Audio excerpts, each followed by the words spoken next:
اس کا ایک پس منظر ہے وہ جان لیجیے۔ آپ کو معلوم ہے کہ جب حضرت موسیٰ بنی اسرائیل کو لے کر مصر سے نکلے ہیں، اس کے بعد مرحلہ آیا کہ اللہ تعالیٰ نے حضرت موسیٰ کو کوہ طور پر طلب فرمایا تورات عطا کرنے کے لیے۔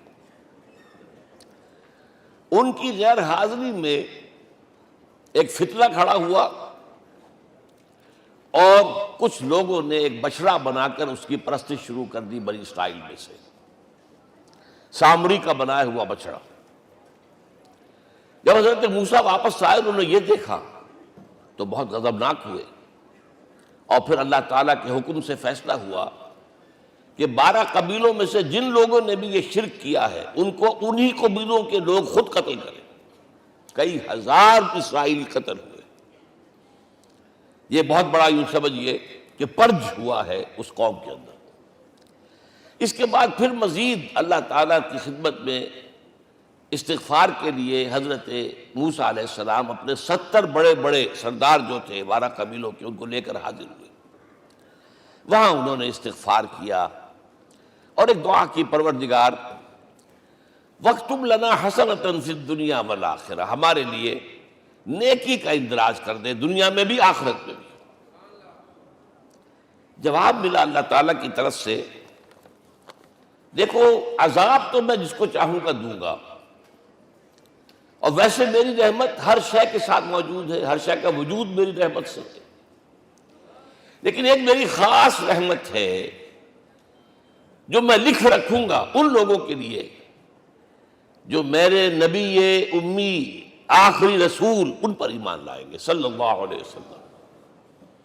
وہ جب آئیں گے اور وہ نیکی کا حکم دیں گے، بدی سے روکیں گے، پاکیزہ چیزوں کو حلال قرار دیں گے، ناپاک چیزوں کو حرام قرار دیں گے، نوع انسانی کے اوپر جو بوجھ تھے جو اس وقت ہوں گے ان کو اتاریں گے۔ وہ جب آئیں گے تو جو لوگ فَالَّذِينَ آمَنُوا بِهِ نمبر 1، وَعَزَّرُوهُ نمبر 2، وَنَصَرُوهُ نمبر 3، وَاتَّبَعُوا النُّورَ الَّذِي أُنزِلَ مَعَهُ أُولَٰئِكَ هُمُ الْمُفْلِحُونَ۔ جو لوگ ان پر ایمان لائیں گے، ان کی تعظیم اور توقیر کریں گے، ان کی مدد کریں گے، اور جو نور ان کے ساتھ نازل کیا جائے گا یعنی قرآن، اس کی پیروی کریں گے، وہ ہوں گے جو فلاح پانے والے ہوں گے، میری خصوصی رحمت سے حصہ ان کو ملے گا۔ اب یہاں پہلے تو دعا کر لیجئے، اللہم ربنا اجعلنا منہم، اے اللہ ہم سب کو ان میں شامل فرما دے جو تیرے نبی کے ساتھ تعلق کی ان 4 بنیادوں کی شرائط کو پورا کر سکے، تقاضوں کو پورا کر سکے۔ اب ذرا ان میں سے ایک ایک کو لیجئے۔ ایمان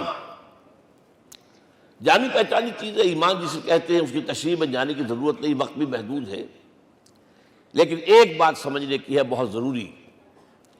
ایمان کے 2 لیول ہیں۔ ایک قانونی ایمان ہے جس کی بنا پر ہم ایک دوسرے کو مسلمان سمجھتے ہیں، اس کا تعلق اقرار باللسان کے ساتھ ہے، زبان سے کہنا اشہد ان لا الہ الا اللہ وحدہ لا شریک لہ واشہد ان سیدنا و مولانا محمد عبدہ ورسولہ۔ کوئی ہندو تھا، سکھ تھا، پارسی تھا، عیسائی تھا، یہ کلمہ کہے اور اسلام میں آ گیا۔ لیکن یہ زبانی کلامی ایمان جو ہے یہ انسان کی سیرت و کردار پر اثر انداز نہیں ہو سکتا۔ یہی وجہ ہے آج ہم دیکھ رہے ہیں مسلمان ہی جھوٹ بھی بول رہا ہے، مسلمان ہی بے ایمانی بھی کر رہا ہے، مسلمان ہی خیانت بھی کر رہا ہے، مسلمانوں کے لیڈر بلینز کی خیانت کر رہے ہیں۔ یہ کون ہے؟ سب مسلمان ہیں۔ وہ اس کی وجہ کیا ہے کہ ہم صرف قانونی مسلمان ہیں اور ہمارا ایمان قانونی ایمان ہے۔ اس کے لیے اسلام کا لفظ قرآن میں آیا ہے سورہ حجرات میں، قالت الاعراب آمنا قل لم تؤمنوا ولکن قولوا اسلمنا۔ اے نبی یہ بدو کہہ رہے ہیں ہم ایمان لے آئے، ان سے فرما دیجئے تم ہرگز ایمان نہیں لائے ہو، یوں کہو کہ ہم مسلمان ہو گئے ہیں۔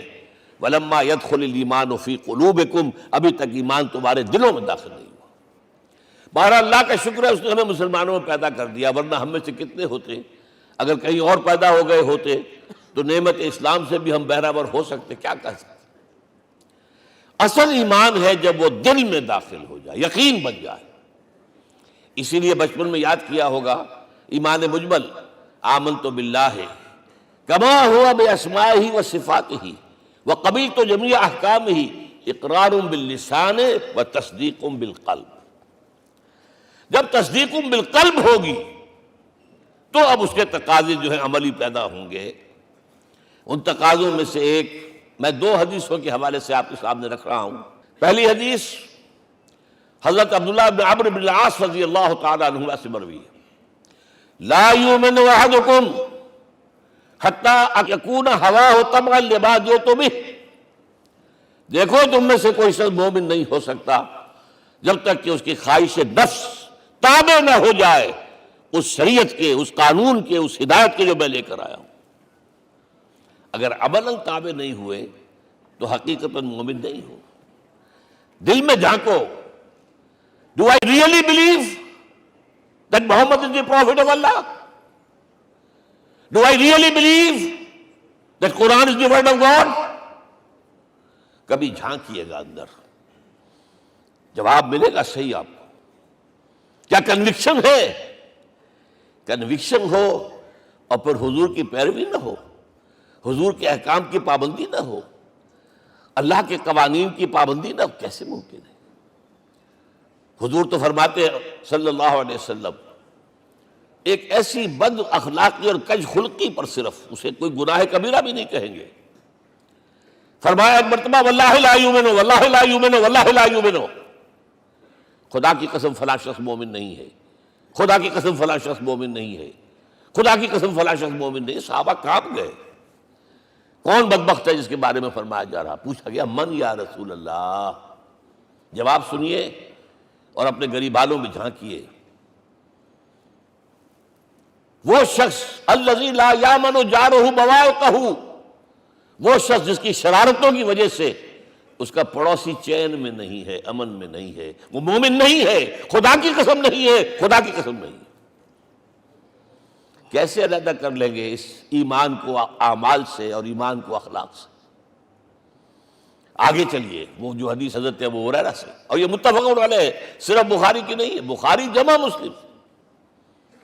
لا یؤمن احدکم حتی اکون احب الیہ من والدہ وولدہ والناس اجمعین. تم میں سے کوئی شخص مومن نہیں ہو سکتا جب تک کہ میں اسے محبوب تر نہ ہو جاؤں، اپنے باپ سے بھی، اپنے بیٹے سے بھی، اور تمام انسانوں سے. جھانک لیجئے دل میں صورتحال یہ ہے یا نہیں ہے. کیوں محبوب ہو جائیں؟ اس لیے کہ آپ کے ذریعے ہدایت ملی ہے، آپ کے ذریعے ہم اللہ سے جڑے ہیں. اور آپ کو معلوم ہے دنیا میں کوئی شے ہدایت نہیں، نعمت نہیں ہے جب تک کہ نعمت ہدایت نہ ہو. اگر صحت اچھی ہے، ہدایت نہیں ہے تو بدماشیاں کریں گے. کیا کریں گے؟ آپ کو معلوم ہے صحت اچھی جو ہے کدھر جا کے کھپے گی اگر ہدایت نہیں ہے. اگر دولت ہے، ہدایت نہیں، کیا کریں؟ گلچھرے اڑائیں گے، عیاشیاں کریں گے، لوگوں پر اپنی دولت کا روب گانٹیں گے. اولاد ہے، ہدایت نہیں ہے، یہ اولاد سہان روح بھی بن جائے گی کہیں آپ کے لیے. کوئی شے نعمت نہیں ہے جب تک کہ نعمت ہدایت نہ ہو. اور ہدایت ہمیں ملی محمد الرسول اللہ صلی اللہ علیہ وسلم کے ذریعے. تو آپ سے بڑھ کر محبوب کون ہوگا؟ اس کے ضمن میں ایک بڑا پیارا واقعہ آتا ہے. حضرت عمر سے پوچھتے ہیں حضور ایک مرتبہ، عمر تمہیں مجھ سے کتنی محبت ہے؟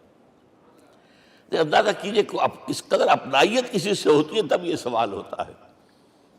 عمر تمہیں مجھ سے کتنی محبت ہے؟ عرض کیا حضور مجھے آپ دنیا کے ہر انسان سے زیادہ محبوب ہیں.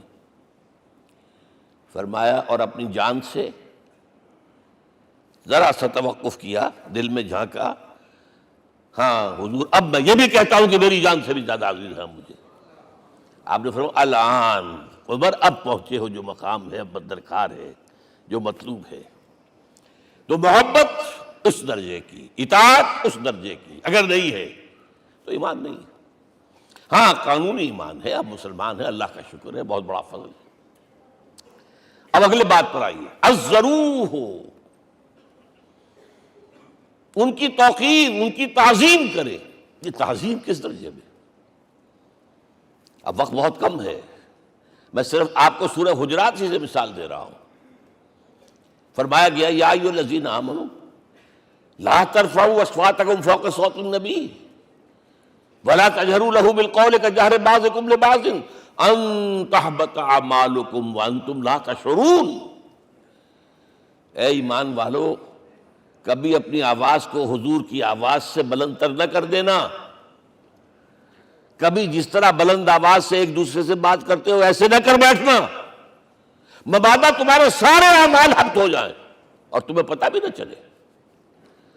تم تو کہو گے میں نے کوئی گناہ کبیرہ تو نہیں کیا، میں نے کوئی ڈاکہ نہیں ڈالا، چوری نہیں کی، کوئی زنا نہیں کیا، کوئی شراب نہیں پی، لیکن یہ سوء ادب، لا ترفعوا اصواتکم فوق صوت النبی ولا تجهروا له بالقول كجهر بعضكم لبعض ان تحبط اعمالكم وانتم لا تشعرون۔ یہاں ایک میں عملی بات بھی آپ کے سامنے رکھ دوں، صحابہ کے بارے میں تو بات سمجھ میں آ گئی کہ اپنی آوازیں پست رکھیں۔ ہم کیسے کریں؟ ہمارا ایک طرز عمل ہونا چاہیے۔ اگر کسی گفتگو میں کوئی شخص کہ حضور نے یہ فرمایا ہے، کبھی یہ نہ کہے میں نہیں مانتا، ہاں توقف کر لیں، بھائی میں تحقیق کروں گا کہ واقعی یہ حدیث صحیح ہے یا نہیں ہے، ٹھیک، ضروری نہیں کہ جو کہہ دیں مان لیں آپ۔ محدثین نے کتنی محنتیں کر کر کے چھانٹی کی ہے، لہذا یہ، لیکن فوراً اگر آپ لگا نہیں میں نہیں مانتا، یہ عقل کے خلاف ہے، یہ فلاں ہے، یہ وہ ہے، یہ ہے کہ جو آپ سوء ادب کے مرتکب ہو رہے ہیں نبی اکرم صلی اللہ علیہ وسلم کی بارگاہ میں۔ ہاں توقف کریں، غور کریں، تحقیق کریں، معلوم ہو کہ یہ حدیث پختہ نہیں ہے، مستند نہیں ہے، پھر دوسری بات ہے۔ اور یہ جان لیجئے ہمارا جو معاشرہ ہے اس کا ایک قانونی جو ہے احاطہ ہے۔ یہ بھی سورہ حجرات کی پہلی آیت ہے، یا ایھا الذین آمنوا لا تقدموا بین یدی اللہ ورسولہ۔ اللہ اور اس کے رسول کے احکام کا دائرہ ہے، اس کے اندر اندر رہو، باہر نہیں نکل سکتے۔